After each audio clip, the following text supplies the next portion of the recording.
Welcome back. ಹೇಳ್ತಾ ಇದ್ರು GST ಬಗ್ಗೆ ಮಾತನಾಡ್ತಾ ಇದ್ರು. ಕೃಷ್ಣ ಬೈರೇಗೌಡರು ಚೆನ್ನಾಗಿ ಕೇಳಿಸ್ಕೊಂಡ್ರು, ಹೊರಗಡೆ ಬಂದ್ಮೇಲೆ ಯಾಕೆ ಉಲ್ಟಾ ಹೊಡೆದ್ರು? ಎರಡು ಭಾಗ ಇದೆ. ಒಂದು, ನಾವು ರಾಜ್ಯಕ್ಕೆ ಜನತೆ ಕೊಟ್ಟಿರ್ತಕ್ಕಂಥದ್ದು ಏನು ಅಂತ ಇವರು ವಿಶ್ಲೇಷಣೆ ಮಾಡ್ತಾ ಇದ್ರು. ನಾವು ಕೊಟ್ಟಿರ್ತಕ್ಕಂಥದ್ದು ಸಬಲೀಕರಣದ ಗ್ಯಾರಂಟಿ, ಮಹಿಳೆಗೆ ಸ್ವಾಭಿಮಾನದ ಗ್ಯಾರಂಟಿ ಕೊಟ್ಟಿದ್ದೀವಿ, ಮಹಿಳೆಯರಿಗೆ ಶಕ್ತಿ ಯೋಜನೆಯ ಗ್ಯಾರಂಟಿ ಕೊಟ್ಟಿದ್ದೀವಿ. ಜನ ಏನ್ ಹೇಳ್ತಿದ್ದಾರೆ, ಗ್ಯಾರಂಟಿ ನಮಗೆ ಬೇಡ ಅಂತಿದ್ದಾರೆ, ನಮಗೆ ಬೆಲೆ ಏರಿಕೆನೆ ನಮಗೆ ಮುಂಚೆ ನೋಡ್ರಿ. ಈಗ ಒಂದ್ ನಿಮಿಷ ಅದು ಬೇಡ ಅನ್ನೋರು ಏನ್ ಗೊತ್ತಾ, ಬೇಡ ಅನ್ನೋರು ಬಸ್ ಚಾರ್ಜ್ ಕೊಟ್ಟು ತಗೊಂಡೋಗ್ಬೋದು, ಏನು ತಪ್ಪಿಲ್ಲ. ಆದ್ರೆ ಏನ್ ಗೊತ್ತಾ, ಸ್ವಾಭಾವಿಕವಾಗಿ ಆಗ್ಬೇಕಾದ್ದು ಹಾಗೆ ಆಗ್ತವೆ. ನಾನ್ ನಿಮ್ಗೆ ಏನ್ ಹೇಳ್ತಾ ಇದೆ ಅಂದ್ರೆ, ಯುವಕರಿಗೆ ಯುವ ನಿಧಿಯ ಗ್ಯಾರಂಟಿ ಸಿಕ್ಕಿದೆ, ಮಹಿಳೆಯರಿಗೆ ಶಕ್ತಿ ಯೋಜನೆಯ ಗ್ಯಾರಂಟಿ ಸಿಕ್ಕಿದೆ, ಗೃಹಲಕ್ಷ್ಮಿ ಗೃಹ ಜ್ಯೋತಿಯ ಗ್ಯಾರಂಟಿ ಸಿಕ್ಕಿದೆ, ಸ್ವಾಭಿಮಾನದ ಗ್ಯಾರಂಟಿ ಸಿಕ್ಕಿದೆ. ಅವರಿಗೆ ಅವರು ಸ್ವಾವಲಂಬಿಗಳಾಗಿದ್ದಾರೆ. ಸೊ ಅದು ಬಿಜೆಪಿಗೆ ಸಹಿಸಕ್ಕಾಗಲ್ಲ. ಶಕ್ತಿ ಯೋಜನೆಯಿಂದ ಹೆಣ್ಮಕ್ಳು ಸ್ವಾವಲಂಬಿಗಳಾದ್ರು ಅಂತ ನೀವು ಹೇಳ್ತಾ ಇರೋದು. ಅದಕ್ಕಿಂತ ಮುಂಚೆ ಅವ್ರು ಬಸ್ಸಲ್ಲಿ ಓಡಾಡೇ ಇರ್ಲಿಲ್ವಾ ಸರ್? ನೋಡಿ, ಈಗ ಅಂದ್ರೆ ತೀರ್ಥಕ್ಷೇತ್ರಗಳು ಅದು ಕೇವಲ ಅದಲ್ಲ, ಕೇಳಿ ಕೇವಲ 20 ಒಂದ್ ನಿಮಿಷ. ನಾವು ಶಕ್ತಿ ಯೋಜನೆಯಿಂದ, ಗೃಹಲಕ್ಷ್ಮಿಯಿಂದ, ಗೃಹ ಜ್ಯೋತಿಯಿಂದ ಮಹಿಳೆಯರ ಸ್ವಾಭಿಮಾನ ಜಾಸ್ತಿ ಆಗಿದೆ, ಸಮಾಜದಲ್ಲಿ ಅವರ ಪಾಲ್ಗೊಳ್ಳುವಿಕೆ ಜಾಸ್ತಿ ಆಗಿದೆ, ಅವರು ಓಡಾಟ ಜಾಸ್ತಿ ಆಗಿದೆ, ಆರ್ಥಿಕ ಚಟುವಟಿಕೆಗಳು ಜಾಸ್ತಿ ಆಗಿದಾವೆ. ನೋಡಿ, ನೀವು ಕಳೆದ ಒಂದು ವರ್ಷದಲ್ಲಿ ಇದೇ ರಾಮಲಿಂಗಾರೆಡ್ಡಿ ಅವರು ಮುಜರಾಯಿ ಇಲಾಖೆ ಸಚಿವರು ಕೂಡ ಅವರೇ ಹೇಳಿದ್ರು, ಶಕ್ತಿ ಯೋಜನೆ ಏನಿದೆ ಅದು ನಮಗೆ ಯಾವುದೇ ರೀತಿ ಹೊರೆ ಆಗಿಲ್ಲ, ನಮಗೆ ಇನ್ನೂ ಕೂಡ ಸಾಕಷ್ಟು ರೆವಿನ್ಯೂ ಬರ್ತಾ ಇದೆ ಅಲ್ವಾ? 15% ಜಾಸ್ತಿ ಮಾಡೋದು ಜನ ಕೇಳ್ತಾ ಇರೋ ಪ್ರಶ್ನೆ. ಜನ ಕೇಳಿ ಅದಕ್ಕೆ ನಾನು ಅವಾಗಿಂದ ನಾವೇನು ವಿಶ್ಲೇಷಣೆ ಹೇಳ್ತಾ ಇದೀವಿ ಅಂದ್ರೆ, ಅದಕ್ಕೆ ಏನಿದೆ ಅಂದ್ರೆ 5 ವರ್ಷದಿಂದ ಒಂದು ಪರಿಷ್ಕರಣೆ ಆಗಿಲ್ಲ, ಇಲ್ಲ ಮಾಹಿತಿ ಇವೆಲ್ಲ ನಾವು ಜನಗಳಿಗೆ ಹೇಳ್ಬೇಕಾಗುತ್ತೆ. ಈಗ ನೀವಾಗ್ಲಿ ನಾವಾಗ್ಲಿ ಇದು ಹೇಳ್ಬೇಕಾಗುತ್ತೆ, ನಿಮ್ಮ ಮುಖಾಂತರ ನಾನು ಹೇಳ್ತೀನಿ. 5 ವರ್ಷದಿಂದ ಪರಿಷ್ಕರಣೆ ಆಗಿಲ್ಲ. ಎರಡನೇದು, ಬೆಲೆ ಜಾಸ್ತಿ ಆಗ್ತಾ ಇದೆ ಬೇರೆ ಎಲ್ಲರೂ. ಅಲ್ಲ, ಇದೇ ರಾಮಲಿಂಗಾರೆಡ್ಡಿ ಅವರು ಸರ್, ನಾವು ಮೀಡಿಯಾದವ್ರು ಕೇಳ್ತಾ ಇದ್ವಿ, ಸರ್ ಬಸ್ ಟಿಕೆಟ್ ದರ ಏರಿಕೆ ಆಗುತ್ತಾ? ಇಲ್ಲ, ಆ ಥರದ್ದೇನಿಲ್ಲ ಅಂತ ಹೇಳಿದಾಗ ಇವರು ಸಡನ್ ಆಗಿ 15% ಶಾಕ್ ಕೊಟ್ಟಿದ್ದು ಯಾಕೆ? ಈಗ ನೋಡಿ, ಇನ್ನು 3 ವರ್ಷ ಆದ್ಮೇಲೆ ಮತ್ತೆ 10% ಹೆಚ್ಚಿಗೆ ಆಗುತ್ತೆ, ಅಥವಾ ಇನ್ನು 5 ವರ್ಷ ಆದ್ಮೇಲೆ ಮತ್ತೆ 15% ಹೆಚ್ಚಿಗೆ ಆಗುತ್ತೆ. ಇದು ಸ್ವಾಭಾವಿಕ. ನೋಡಿ, ನಾನು ಆಮೇಲೆ GST ವಿಷಯ ಹೇಳ್ತಾ ಇದ್ರು. GST ವಿಷಯ ಬಂದಾಗ ಇಡೀ ದೇಶದಲ್ಲಿ ₹1 ಉತ್ತರ ಪ್ರದೇಶದವರು ಅವರೇನೋ GST ತೆರಿಗೆ ಕಟ್ಟಿದ್ರೆ ಅವರಿಗೆ ₹1.80 ಹೋಗುತ್ತೆ. ನಾವು ₹1 ತೆರಿಗೆ ಕಟ್ಟಿದ್ರೆ ನಮಗೆ 13 ಪೈಸಾ ಮಾತ್ರ ಬರುತ್ತೆ. ಆಮೇಲೆ ಇವರು 14ನೇ ಹಣಕಾಸಿನ ಆಯೋಗದ ಪ್ರಕಾರ, ಅಲ್ಲ, ಮನಮೋಹನ್ ಸಿಂಗ್ ಅವರು ಇದ್ದಾಗ 42%, ನಾವು 51% ಮಾಡಿದ್ವಿ ಅಂತ, ಅದಲ್ಲ. 14ನೇ ಹಣಕಾಸಿನ ಆಯೋಗದ ಪ್ರಕಾರ ನಮಗೆ ಬರ್ತಾ ಇದ್ದು 3.72%, 4.71% ಬರ್ತಾ ಇತ್ತು. 15ನೇ ಹಣಕಾಸಿನ ಆಯೋಗದ ಪ್ರಕಾರ 3.71% ಬಂದ್ಬಿಡ್ತು. ಅದರಿಂದ ನಮ್ಗೆ ಎಷ್ಟು ನಷ್ಟ? 50,000 ಕೋಟಿ ರೂಪಾಯಿ ನಷ್ಟ ನೇರವಾಗಿ ರಾಜ್ಯಕ್ಕೆ. ಇದು ಯಾವ ಸರ್ಕಾರಗಳು ಯಾವುದೇ ಬಂದು ಹೋಗ್ಲಿ, ಅದೇ ರಾಜ್ಯದ ಹಿತ ಮುಖ್ಯ ಅಲ್ಲ. ನೀವು ಇಲ್ಲಿ ಬರೀ ದುಡೀರಿ, ಒಂದು ವೇ ನೀವು ತೆರಿಗೆ ಕಟ್ಟಿ ದೇಶಕ್ಕೆ, ನೀವು ಬರೀ ದುಡ್ಡು ತೆರಿಗೆ ಕಟ್ಟಕ್ಕೆ ಮಾತ್ರ ನಾನು ರಾಜ್ಯ ಕರ್ನಾಟಕದವ್ರು ಇರೋದು. ಅದು ಇರೆಸ್ಪೆಕ್ಟಿವ್ ಆಫ್ ಪೊಲಿಟಿಕಲ್ ಪಾರ್ಟಿ ಮಾತಾಡಿ, ಒಂದು ಅವೇರ್ನೆಸ್ ಇರಲಿ ಜನಗಳಿಗೆ, ಸ್ವಾಭಾವಿಕವಾಗಿ ಅವೇರ್ನೆಸ್ ಇರಲಿ. ₹1 ಹೋಗ್ತಾ ಇದೆ, 13 ಪೈಸಾ ಬರ್ತಾ ಇದೆ ಅಂದಾಗ ನಿಮ್ಗೆ ಮನಸ್ಸಿಗೆ ಚುಚ್ಚಬೇಕು. ನಿಮ್ಗೆ ಬಿಜೆಪಿ ಕಾಂಗ್ರೆಸ್ನವರಾಗಲಿ JDS ಅಲ್ಲಿ ಮನಸ್ಸಿಗೆ ಚುಚ್ಚಬೇಕು. ಹೌದು, ಈ ತರ ಆಗ್ತಾ ಇದೆ, ಅದಕ್ಕೆ ಏನ್ ಮಾಡ್ಬೇಕು? ಅದಕ್ಕೆ ನೋಡಿ, ಅದಕ್ಕೆ ಏನ್ ಮಾಡ್ಬಿಟ್ರು ಅಂದ್ರೆ, GST ಕಾಂಪನ್ಸೇಷನ್ ನಿಂತೋದ ಮೇಲೆ ದ್ರೋಹಿಗಳು ಮಾತಾಡೋ ಮಾತು, ಇದು ದ್ರೋಹಿಗಳು ಮಾತಾಡೋ ಮಾತಾಡಿದ್ದು. ಬಿಜೆಪಿಗರು ದ್ರೋಹಿಗಳಾದ್ರೆ ಮಾತ್ರ ಈ ತರ ಮಾತಾಡಕ್ ಸಾಧ್ಯ ಆಗ್ತದೆ. ಯಾಕೆ ಗೊತ್ತಾ? ಇದು ಭಾಷಾವಾರು ವಿಂಗಡಣೆ ಆಗಿರೋ ರಾಜ್ಯಗಳಿವು, ಭಾಷಾವಾರು ವಿಂಗಡಣೆ ಆಗಿರೋ ರಾಜ್ಯಗಳು.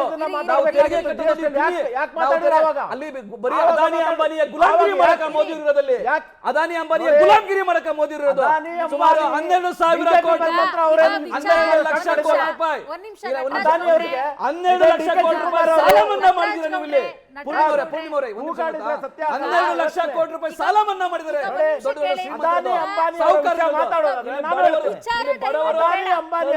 ಕನ್ನಡಿಗರು, ಬಡವರು, ರೈತರು, ಹಿಂದುಳಿದವರು,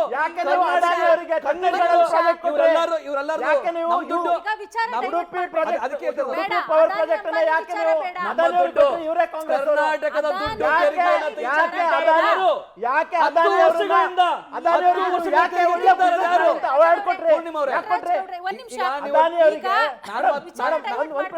ನಾವು ಮಾತಾಡಬೇಕು. ನಾನು ಮಾತಾಡ್ತಾ ಇದ್ದೆ, ನಾನು ಇವ್ರದೇ ಗೌರ್ಮೆಂಟ್, ನಾನು ಆರ್ಥಿಕ ವಿಷಯ ಮಾತಾಡ್ತಾ ಇದ್ದೆ.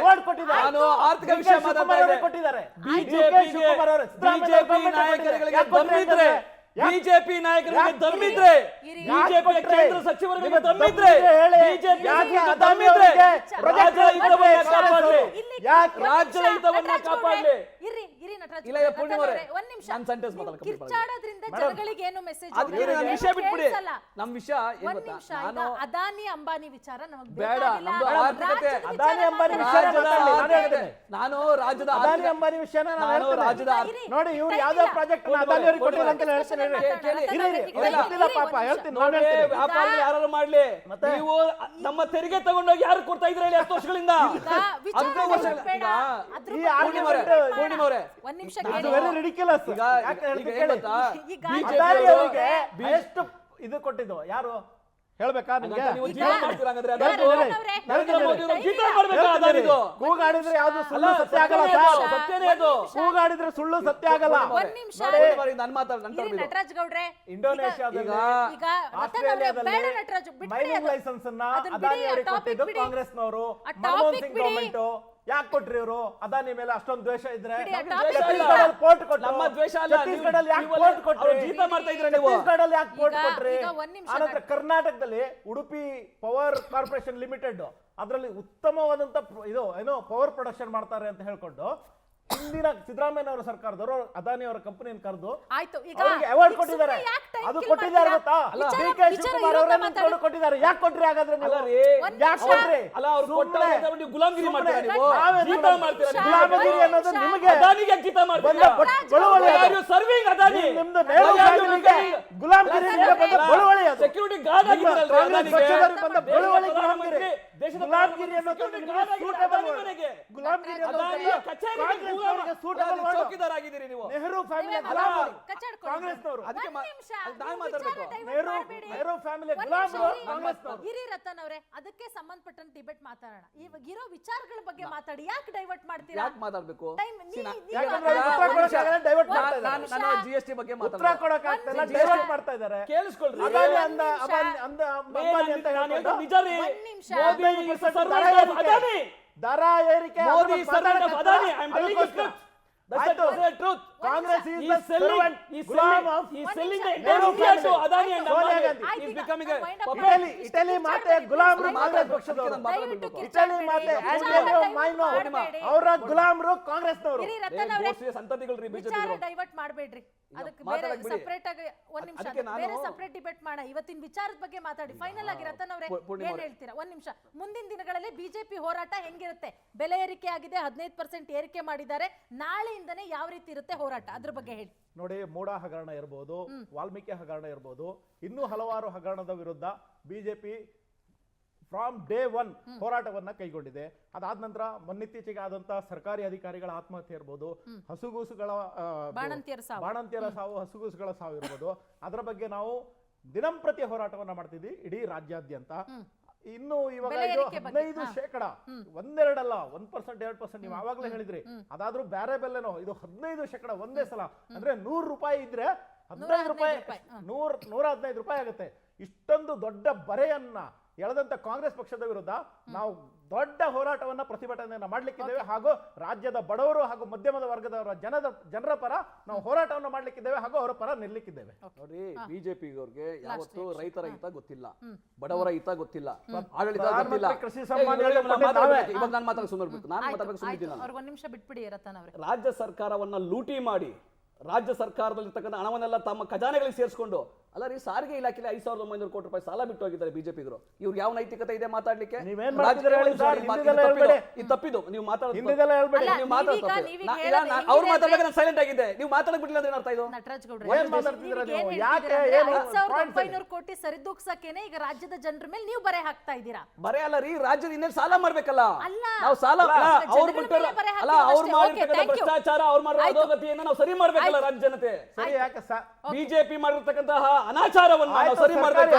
ಇವರಿಗೆ ಕೇಂದ್ರ ಸರ್ಕಾರದ ಹಣ ತಗೋರಕ್ಕೆ ಯೋಗ್ಯತೆ ಇಲ್ಲ ಬಿಜೆಪಿ ನಾಯಕರಿಗೆ.